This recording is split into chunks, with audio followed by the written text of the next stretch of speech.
Hi, welcome to my happy place. What I'm popping on here to do today is to just give you a little video bonus on cutting.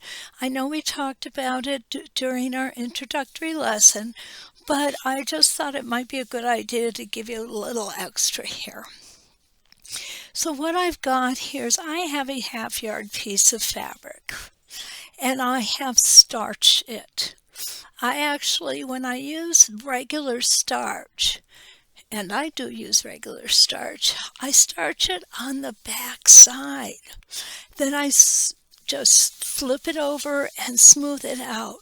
What that does is it brings all of that starch up into those fibers and makes your piece of fabric really nice and stable. Now, I have a an 18-inch ruler with the adjustable locking fabric guide. And what I want to do is I want to cut my strips today at 2.5 inches. This is going to be for my binding. So what I'm going to do first is loosen the thumb screws, and then I'm going to move the fabric guide down to 2.5 inches. And I know that I talked about it in our introductory class, but I really like these rulers for the fact that one, the lines on it are not drawn on with ink. They are actually laser etched into the ruler. And what that means for us is consistency. And it also allows us to have a thinner line to use when lining up our fabric. And what that will do is give us more accurate cuts. So I've gone ahead and I have moved my fabric guide down to 2.5 inches. Now, obviously, 18 inches is not going to be long enough to cut this piece of fabric because my width of my fabric is 44 inches. So what I'm going to do is I'm going to pull the salvage end. I've already lined up the fold line with a line on my cutting mat, and this is about the only time I use the lines on my cutting mat for cutting is actually when I'm folding up a piece of fabric. What I like to do is I like to come up and I like to make sure that it's flush with another line here, and that way I know that my fabric is going to cut beautifully square. I'm not going to have any dog legs up here.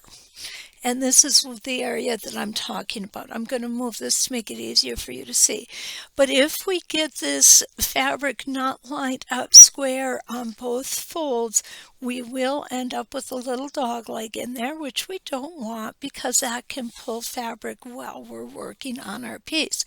Now, need to talk to you about this, what we've got going on here. We have this cut edge closer to this inch marker line than this cut edge. So what we have to do is what's called squaring up. And when we're squaring up our fabric, what we're doing is we're making sure that we have a 90-degree angle with this fold and a 90-degree angle with this fold. And the way that I like to do that, and if you'll notice with my ruler, I do like to put staple tape dots on them. Okay, is it necessary? Not really, but I'm kind of a suspenders and belt sort of girl. So yeah, I do like to make sure that it's not going to go anywhere. I am lining up this horizontal line on my ruler, and I am lining up this horizontal line with my ruler, both on folds of fabric. Okay, so now I have my cutter. I'm using a 45 millimeter. Cutters come in 4 different sizes: 18, 28, 45, and 60 millimeters. The larger the number, the larger the blade is. and you use them for different things. I have a 60 millimeter that I use when I cut my batting out, and I cut my batting the the cutting mat that I have is not a self-healing mat for my batting. If, however, it would be necessary for me to cut my batting on my self-healing mat, what I do is put just a piece of newsprint or something down underneath where I'm cutting on the batting. And what that will accomplish is it will keep your batting from becoming embedded in the self-healing mat. Okay, if you could cut it someplace else, I strongly advise you do it. If you need to then come back and clean this mat off, what you can use to clean it is just a piece of styrofoam. It works very well. I've got a few of them around here that came from packing items. So you can use that and it will help keep it out. The other thing to make sure is you don't want to put your mat on a vertical plane. You don't want it to be in direct sunlight, and you don't want to iron on it because it will warp. Okay, I actually did iron. I had a wool mat to iron on top and thought that my mat would be safe when I used the wool mat to iron. It wasn't. It just didn't. So what I did with this is I took it into a room that I don't use often, and I laid it on the floor where the sunlight comes in every morning, and it flattened it back out again. It took a while, but it did flatten it back out. But my suggestion would be definitely don't put your ironing on top of your self-healing mat. So now what I've done is I've gone ahead and I've lined up my vertical or my horizontal lines that I'm going to use. For regular cutting like this, I normally use a 45 millimeter. There is a few safety cautions that I always take with my 45 millimeter or any cutter, because what these blades are is in essence a round razor blade. Okay, will they hurt you? Yes, they will. I've cut off the tip of my finger, which I don't advise. It hurts. Also, during the summer, this is summertime when I'm recording this, I have a tendency to go bare feet in my studio. I just like it that way. I don't need to, but I prefer to stitch barefoot. I feel as though I can feel my presser foot better. And so I don't want to open this until I am ready to cut. You definitely do not want to leave this sitting open on top of your table. Caution being, it's easy to accidentally hit it, knock it to the floor, or worse yet, knock it onto your foot. Because if it happens to land blade side on your foot, it's going to take about 14 stitches to close the wound. And please don't ask how I know that, okay? You'll only do it one time, trust me. So here we go. I'm ready to cut. What we want to do is we want to cut, and I'm going to move you just a little bit here. We're going to start cutting just before our fabric. If we start cutting on the fabric like this, we're going to leave a portion of that fabric attached. And when we go to remove the excess, what will happen is we'll get our whole piece of fabric cattywampus. Cattywampus is a technical term that I like to use. You just trust me, you don't want to do it. So I'm going to open, I am going to hold, I'm going to do this up here. I'm going to hold my ruler at about a 45-degree angle. Okay? I like to put my finger on top to keep it pressed onto the cutting mat. And then I'm going to start, before my fabric starts, holding my ruler down with my left hand, I am right-handed, I am going to make one smooth, straight cut. And I am not going to let my ruler or my blade go either to the left or right. We want it perfectly perpendicular, I'm sorry. We want it perfectly perpendicular to the top of our cutting mat. So now what should happen, if you have a good blade, and you notice I'm leaving my hand on my ruler at this point, because must have a little nick in my blade.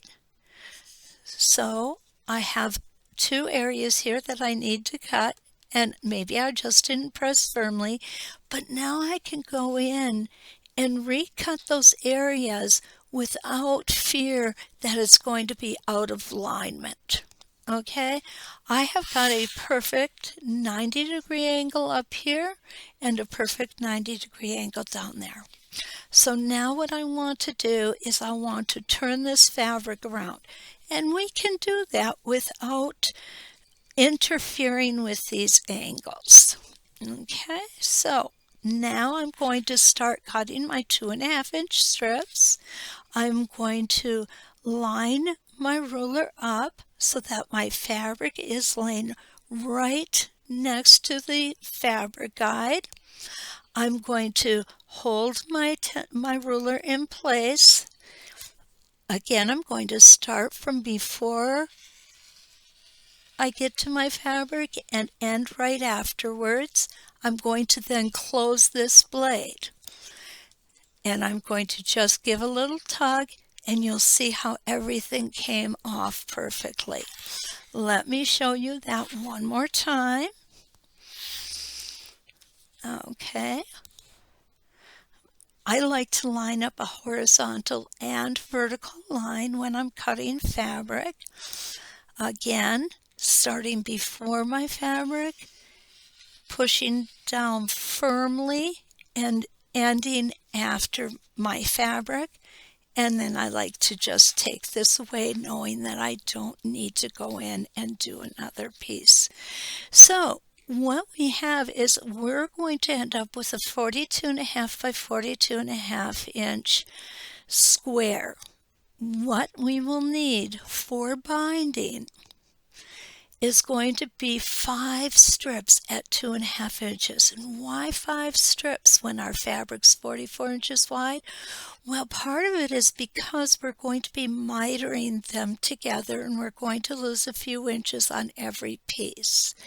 The other reason is when we do our binding, and we will do a binding with this project, with this class, I like to make sure I have more than I need so that I don't have to try and add another strip of binding on once the binding is half attached to my quilt.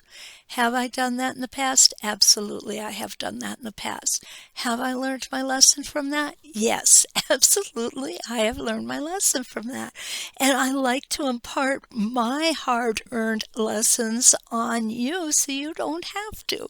So I've got 2 strips here. I'm going to go ahead and we're going to cut 3 more, making sure our fabric is nice and straight against our logging fabric guide, starting before our fabric. We have our blade at a 45-degree angle. You see I've closed it. And I'm going to need 2 more pieces. So a ½ yard is plenty of fabric for our binding for this particular project. Okay, and 1 more, because that's our number 4. And I'm not moving this fabric if I don't have to. If I have to, yeah, you can move it, no worries. It's going to stay nice and even for you. Go ahead and line everything up for the last cut. And there we go. There is 5 2.5-inch strips cut perfectly and ready to start our binding. But we have a project to get ready first. So We'll see you in class. Our first class is Thursday, June 27th, 10 a.m. Central, 11 a.m. Eastern, 9 a.m. Mountain, and 8 a.m. Pacific time. I can't wait to get together with you all. I'm really looking forward to this class. It's going to be a fun one. Hopefully you're going to learn some new skills along with it. We're going to be talking on Thursday, about making a good seam allowance, why we make a scant inch versus a regular quarter inch, and how to make sure that we can get that scant quarter inch perfectly. So until I see you again, let's quilt.